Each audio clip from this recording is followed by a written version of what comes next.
I'm Caroline Searcy. Welcome to another week of Bred to Win. Coming up this week, Shalaa at Arrowfield Stud as his stakes winners continue to rise. The broodmares are so important in the life of our great racehorses. We catch up with some of the very best at the magnificent Segenhoe Stud. And new Thoroughbred Breeders New South Wales board member Trish Egan on the horse who made her love racing. That's all coming up later, but first let's catch up on the latest info in our Aushorse news.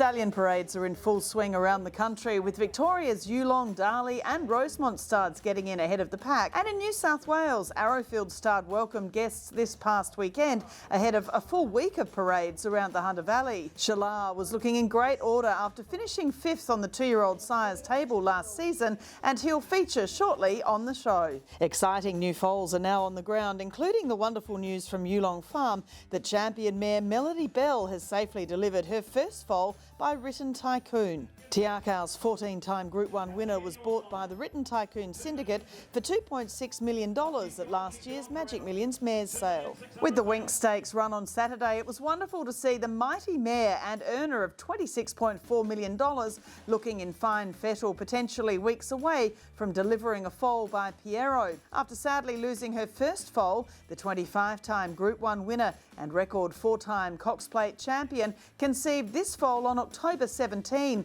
so should expect the new arrival sometime in September.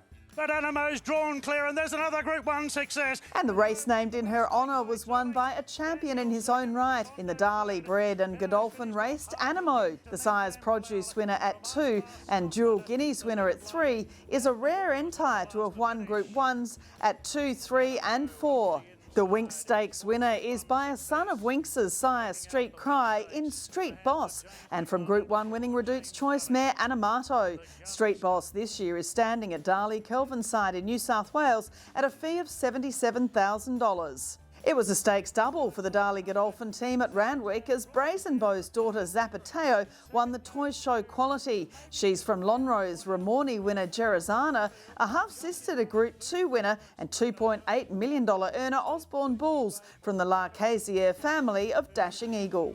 At Moonee Valley, the listed Mitchell Mackenzie Stakes went to the Caulfield Guineas-bound Fast Witness on a great day out for the Kieran Maher Dave Eustace team. The son of Star Witness is from the Fastnet Rockmare Fast Shanty, a full sister to Rothsay and granddaughter of the huge broodmare influence Canny Lass. Star Witness stands at Widden, Victoria for a fee of $14,300, and he was dam sire of Fast Witness's stablemate Bella Nipotina, who took out the listed Carlion Stakes. Rosemont Stud's Star Spangled Banner has another European Group 1 winner, with Aristia taking out the Prix Jean Romanet at Deauville, while Australian champion Very Elegant in the green colours at the back of the field was described as rusty on a track that was hard to make ground. Aristia is the 4th Group 1 winner for the son of Choisir, who's not returning to Australia this spring. And Baid gallops past Mishriff and goes on inside the final furlong. And one of the highlights of York's prestigious UK Summer Carnival was the unbeaten Baid, stretching that run of successes to 10 with a thrilling dominant victory in the Group 1 Juddmonte International. The son of Galileo's half-brother See the Stars has the same championship qualities as their dam Urban Sea and her many descendants, racing in the colours of the late Sheikh Hamdan's Shadwell Stud. Baid is expected to retire to stud after the British Champion Stakes in October. The dam of last week's Quezette Stakes winner Bound for Home is one of the highlight lots in the late August Inglis Digital sale, with bidding now open. Homebird Lot 249 is a 3-time winner herself by Rothsay from the family of Silent Witness and Sister Madley, and is in foal to impending. Final bidding takes place on Wednesday, August 24.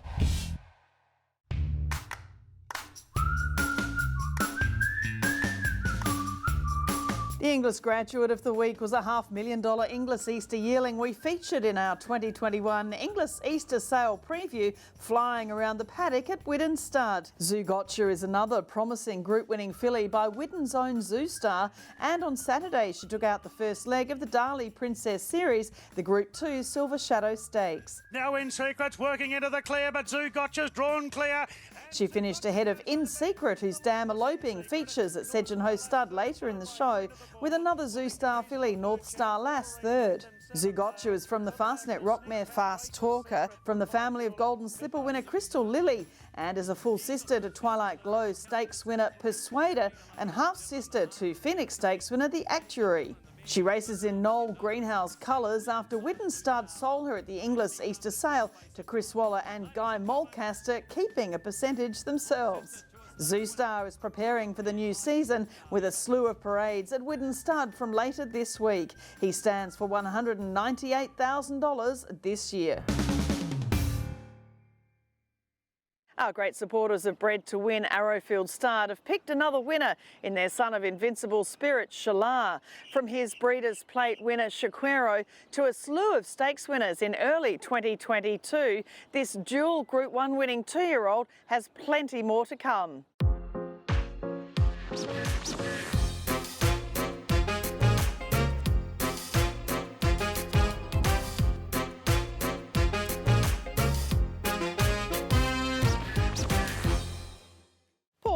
Arrowfield Stud here, the sun's shining, we've been through all the rain hopefully now, and it's coming into a really exciting time of the year, spring. It always is. It's catching up quickly on us. It's going to be a fabulous season. You look around here, it's the fields are in great condition. Glenbourne Dam, which was almost empty, is over 100%, so we're in really good position going forward. We had the drone up this morning, and as you say, the greenery, I mean, it's, as Matt Hill said, it's almost like Ireland green, and the mares are all looking lovely and content and happy, and they were having their brekkie this morning in their paddock. So, you know, it's one of those rare times of the year where everything is just, you know, heading for a bumper season. Yeah, I think it's beautiful. And when you go into summer and the soil temperatures start to pick up and you've got this level of moisture, the ground explodes here. So we're really fortunate. It's a beautiful part of the world, and it's a great place to race horses. And we're here looking at Shalaa, obviously, this wonderful racehorse by Invincible Spirit and now stallion. And he's just done a fabulous job. He started off right at the very beginning. Shaquero, of course, winning the first stakes race for 2-year-olds, the Breeders' Plate, and he's gone on from there. Absolutely. I think he's got 4 Australian stakes winners overall at the moment, another 4 in Europe, but there's been another 5 stakes placed horses here. He's having a stellar season this year. He's had 50 winners. I think only second to Capitalist, who's had 60 more runners. So it's an excellent effort, and we're really happy with his consistency and the quality of horses that he's turning out. How do you see him now? You're looking at him, and I was taken by the way he's broadened. Obviously, he was a super 2-year-old, you know, dual Group 1 winning 2-year-old, but he's broadened in his back end, hasn't he? And all over now as a stallion. Yeah, he's a magnificent type. He always has been. He's been an absolute standout. He was one of those horses very hard to knock when he arrived. He's such a beautiful horse. Obviously the bloodlines have done well here before. He crosses really well with Danehill line horses, but also the High Chaparral line he's having a lot of success with. So we're really happy with the way they're going. We like to look at the first 2 crops of our horses and really analyse them to see how they're going. He's a horse that's done very well in the sales ring as well. Overall, I think his average in his first 3 crops 152,000. So that's kind of 5 times his service fee, which is really an outstanding effort. So for any young horse, and I think when you think about value in the market, when you think about 5 times service fee, I think it's a very good result. The temperament, I mean, he's really sort of, for a young stallion, often they can be a bit buzzy and etc. But his temperament and his physique has matured so much. Oh, absolutely. He himself was a great 2-year-old and had the temperament. All those good young horses tend to have that lovely willingness to be trained and to race. So it's something that we like to see pass on to their progeny, and he's certainly done that. I think his horses are getting better as they're getting older, and I think he's got his 2-year-old crop this season. I don't think they necessarily loved all the wet weather, but I think there's some very exciting horses looking forward to their 3-year-old year. Coming down to the last furlong, Shalar continues to be in front. And again, it's worth remembering that the race record, the Prix Morny, the best 2-year-old race in France, and of course winning the Middle Park Stakes as well. He's a fabulous race record, and he did have a fairly interrupted racing preparation and career overseas when he fractured a pelvis as a late 2-year-old, so came back as a 3-year-old to win after that. So it's a big effort. When you talk about temperament and durability, he's throwing good horses that are doing well in Hong Kong as well. He's had a couple of winners in Hong Kong, including WizKid, who's won 3 or 4. So he's producing that temperament that can handle those tough environments. What are the things that you push, a stallion in his 6th season? He's done the job, but what do you think mare owners need to know about why a proven horse such as Shalar is potentially a better bet than some of the new boys? Well, he's got a lot in the pipe, and I think that's an exciting thing. He's got, I think there's 100 in each crop of coming forward, so in terms of what's in the belly now and what's going to be the yearling sales this year. I think when you've got that momentum, he's already getting the runners, he's getting a large number of runners. I think they're going to be much better as older sprinters. I think Shakira kind of gave us a bit of false hope that they'd be very early horses, but I think like the Invincible Spirit line, they tend to be getting better with age. And I think you can have confidence that there's a very good bunch coming through still. I think the 3-year-olds are going to have a great season this year, and I feel that we've given him the backing and support that we're going to keep sending him horses, and I'm sure he's going to follow through with those results. The yearlings are still selling so well. I mean, 2022 yearlings selling up to $500,000 and standing at $33,000.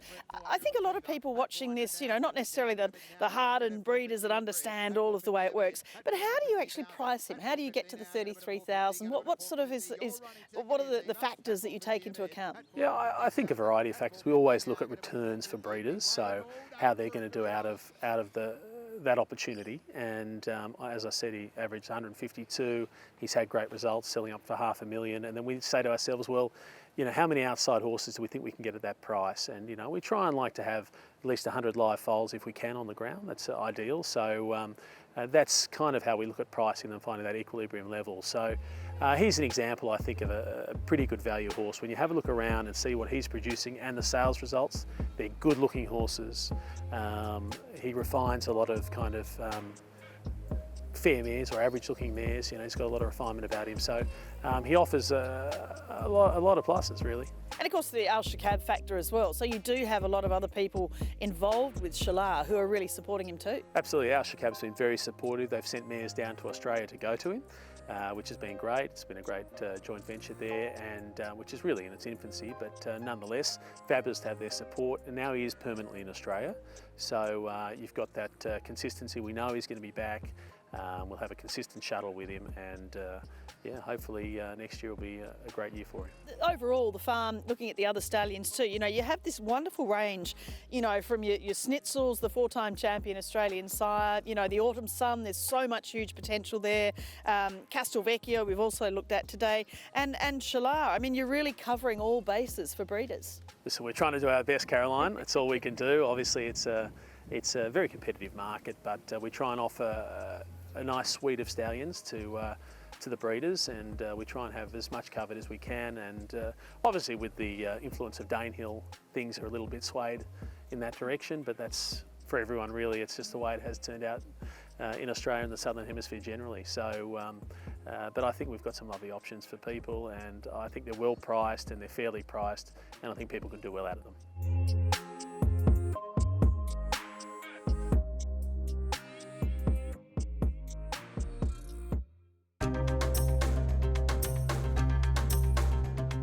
The G1 Goldmine focus on Shalar shows his best performed Australian progeny, Seven Veils, Semillon and Shaquero, winning stakes races over the 1,000 to 1,200 metre journeys. However, Gibson Carmichael winner Quang Tri and his only Group 1 winner, No Speak Alexander in Ireland, were able to stretch their best out to a mile.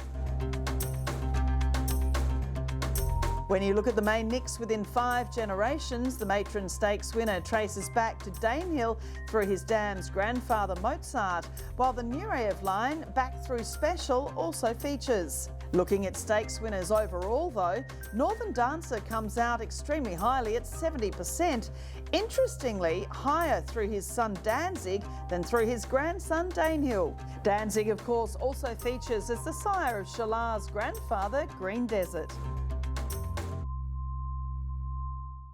Shalaa, another elite sire alongside the greats at Arrowfield Stud.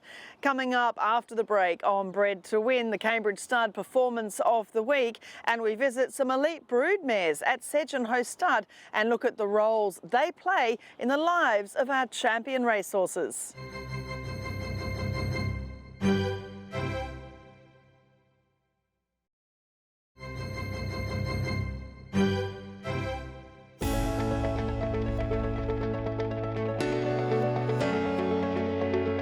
Castilian still coming, then Virtuous Circle. Another week and another high-class 3-year-old by Cambridge Stud's young sire Almanzor has shown the promise of more to come on an Australian racetrack. At Moonee Valley on Saturday, Virtuous Circle by Almanzor from Striker mare She Is Striking won the 3-year-old handicap, setting himself on a Caulfield Guineas path. He was bought by Liam Howley, Andy Williams and Bevan Smith at last year's Inglis Classic yearling sale for $360,000, sold by the Hawkins brothers at New Zealand's Wentwood Grange. Almanzor's again getting the best of support from the Cambridge Stud team and their clients, standing for $50,000 New Zealand dollars in 2022.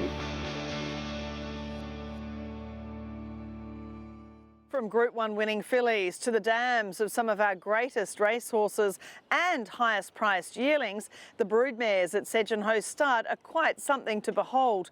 We caught up with Brian Clark to see what these mares mean to the farm and their clients and find out what's in store for these true blue hen ladies.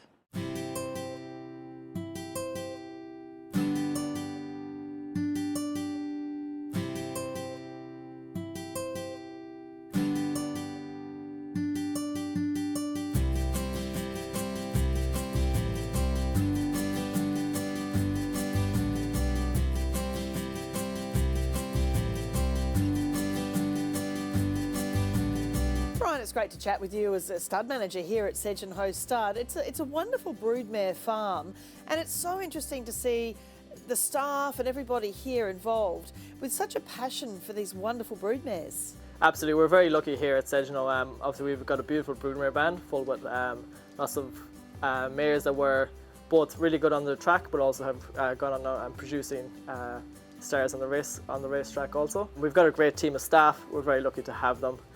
Without them, really, we have nothing. Yeah, it's a whole team effort, isn't it? But I think this is the thing I wanted to highlight, is that we spend so much time looking at all the stallions and the great racetrack performances they had. These broodmares get a bit forgotten sometimes, don't they? Absolutely. Like you said, the stallions seem to get all the attention, but the mares play as big a part, if not quite often an even bigger part, in producing these racehorses. So I think it's very important that people like yourself sort of highlight them and they get their time in the limelight also. Villamai's going to lead all the way from Cosmic Force. We're looking at some of the mares today. Villamai won. She won the Fireball. She was bred by Bruce Neal and Crestfield Stud, and she's in foal to Zougotcha, so it's just her first foal. But what I love is seeing legacy sort of breeders, such as Bruce Neal at Crestfield or Kevin Maloney here at Segenhoe. So, she's by Foxwedge from Galapagos Girl, so another whole dynasty of a dam line that keeps producing racetrack performers. Absolutely, so John Camilleri purchased Villamai off the track and sent her to Zougotcha. So Villamai, obviously she was a very good race mare, but she's also the most beautiful mare you'd ever see. She's one of the best looking mares on the farm. So that kind of quality is hard to come by, so I can definitely see why John Camilleri wanted to add her to his broodmare band, but really looking forward to see what she produces in the future. She's racing royalty, this mare. There's 17 in a row. The grandstand shaking. John Camilleri, of course, one of your great clients here with Peter O'Brien, obviously having looked after John for many, many years. But, we're looking at Vegas Showgirl now. She's, of course, the mother of Winx, and we've profiled the story of Vegas Showgirl being a New Zealand mare who probably didn't get the chance to show her best on the track. But what a wonderful broodmare she has been. We last saw her doing a retired mare's story on the likes of True Blonde and Arborea, who've both since sadly died. But it's really great to see her, that they're not necessarily young mares once they've had, 5 or 6 foals, but she's in wonderful condition. Yeah, she looks incredible. She's really a credit to Luke and the team that look after her. So Vegas, she's getting on now. She's getting old, but she's been an incredible broodmare, and she still has a deep impact filly, 2-year-old, a yearling by I'm Invincible filly, and a weaning filly by Pride Boy still to race for. So I think there's definitely another chapter to be written in the Vegas Showgirl story. Certainly, and of course Winx herself in foal now too. So that again with John Camilleri being a generational breeder is just so much a big important part of the industry. Huge. I mean, John is a great supporter of the industry, and without owners and clients like John Camilleri, the industry really wouldn't survive without those type of breeders. King's Legacy wins the English sire, strong finish. And then we saw a couple of close relations, and this is one of the best families, if not the best family in the stud book. It is the Easy Date Snippets family. So we saw Breakfast in Bed, the lovely little chestnut. She was sort of wanting to be on her own, didn't really want to come over and say hello, but she's in foal to Snitzel. So of course she's already produced King's Legacy, who was the sires and the champagne winner, and was sold by Segenhoe to James Harron, and has a great chance of being a super stallion himself. Absolutely. Well, you see with Breakfast in Bed, she's quite very tenacious mare. Yeah. King's Legacy actually was quite a very placid horse, a very good temperament. But if you watch his races, at the end of his races, he really put his head down and pinned his ear back and really tried. So I think that tenacity that came from Breakfast in Bed. So she's passed that on. That real win to win is very important. Yeah, and well, look, she won $300,000 on the track herself, so she was no slouch at all. And I guess it defies this sort of, people don't really understand. They might look at one or two champion mares who may not have had the best opportunities to produce champions similar to themselves, but not many stallions do either, do they? No, that's correct, Caroline. There's lots of really good examples of very good race mares that have gone to produce stakes winners on the track and also Group 1 winners. So look, there's no rules to the law of breeding, but it's certainly very possible for those high-class race mares to produce high-class race horses also. Tell us a little bit about what you're dealing with here. So these mares, they're out in the paddock, they've conceived back in sort of September onwards of last year, and the management now, I mean, sometimes they can lose the foal, they can basically abort the foal, or they can have a problem, it might have bent legs when it comes out. They don't get the chances to have a superstar foal every year. It's just not the way nature works. No, so a stallion obviously can sort of get up to 150 foals on the ground a year. A mare in her lifetime will probably only have sort of 10, maybe 12 if they're really lucky. So yeah, they get a lot less chance than the stallions do. So really a mare that produces a couple of stakes winners, that's really an incredible effort. So this time of year, so we'll bring them to the foal about 2 weeks before they foal, just give them a chance to settle in and adjust the new environment before they do fall. Fiesta from Miss Fabulous, a hood flying! So a hood, of course, a close relation to Breakfast in Bed and King's Legacy, again, that Snippets Easy Date family, in foal to Widden Stud, who's a new stallion in Australia, of course, but has already done the job with Almanzor and others in the Northern Hemisphere. By I'm Invincible, she won the Flight Stakes. The anticipation, I guess, with a new sire line and a new foal on the way, I guess all the staff must really feel that too. They really care for these mares. It's a game that really you need to love.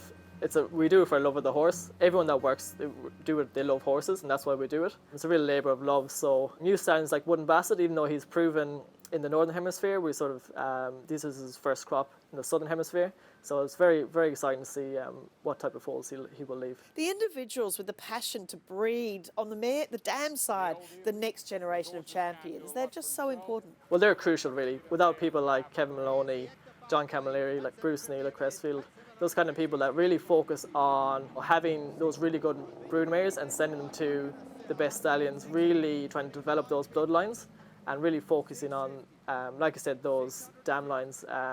Without those type of people, the industry wouldn't be where it is. You can see that the sales, those really well bred from those really good mares by the best stallions, they're generally the ones that sell really well, and quite often you'll see they're also the ones that are very successful on track. Yeah, and as I said, it is a showpiece here. It must be just fabulous working here. And again, touching on the staff, just to be attracting new people to the industry, to see stories like this with these beautiful mares in prime condition. It's a great place to work. It's an unbelievable place to work. It's a beautiful property. We have the river flowing through, so there's lots of water for irrigation. So we're very lucky here with the pastures. Something we put a lot of effort in, so not just the horse crew, also the farm crew, the gardeners. It's a big team of people. The girls in the office, it's a huge, huge team effort, really, to keep everything in line and looking well. And then that all ties into the horses, having them looking well. And the success we have on the racetrack, on the sales ring is also very important. So everything sort of ties in together.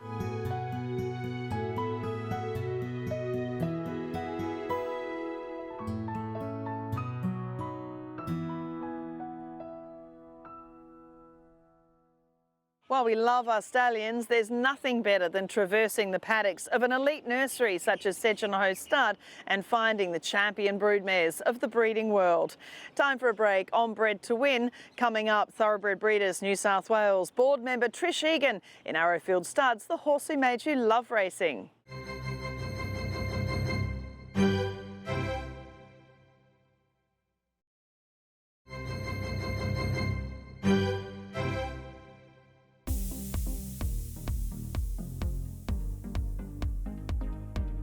Oh, well, Caroline, the horse that made me fall in love with racing was the mighty grey Gunsynd. I was a very impressionable 10-year-old living in the city, mad on horses, and of course the only horses I could access were racehorses. Checking out Gunsynd's feats and chasing him up, seeing what he was doing was pretty exciting for a 10-year-old at that time. He was quite an amazing horse. He was a bit of a people's horse of the 70s, if you like. Lots of people used to like to watch him. You know, as we were saying previously, he was in the newspapers all the time, so his story was one that everyone was able to follow. So he was a mighty horse, Caroline, and he did a great third in the Melbourne Cup in 1972. I think Piping Lane spoiled everybody's party that day, except if you backed him. And he was really, really just a fun horse to follow. He loved the crowds, he loved to be adored.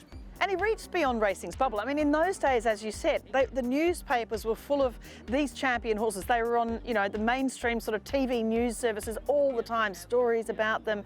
You know, it was a different era, wasn't it? It was. I don't think racing had as many competitors for attention as it does these days in terms of other sports being promoted, and so well promoted on television and on radio and that sort of thing. You know, Saturday morning was sitting at the table listening to the tips. Saturday afternoon was watching the races. So Saturday was race day, whereas now Saturday is shopping, it's school football, it's whatever else is on. There's so many things that are competing for racing. I think that's one of the challenges that racing has, is that all of us who love it are still loving it, but we need to open it up to a broader group of people. When you look now at the champions of today, I'm sure you still feel the same excitement you felt watching Gunsynd. Oh, absolutely, because he won great races. You know, he was up against good horses all the time too. I mean, he was very competitive, and he raced horses that were competitive as well. So that was sort of really good from that perspective. I guess he was one of the ones that adorned my my school books, the walls of my bedroom. I used to share a bedroom with my older sister, and she had pop stars on her side of the room, and I had horses on my side of the room, so they'd be competing.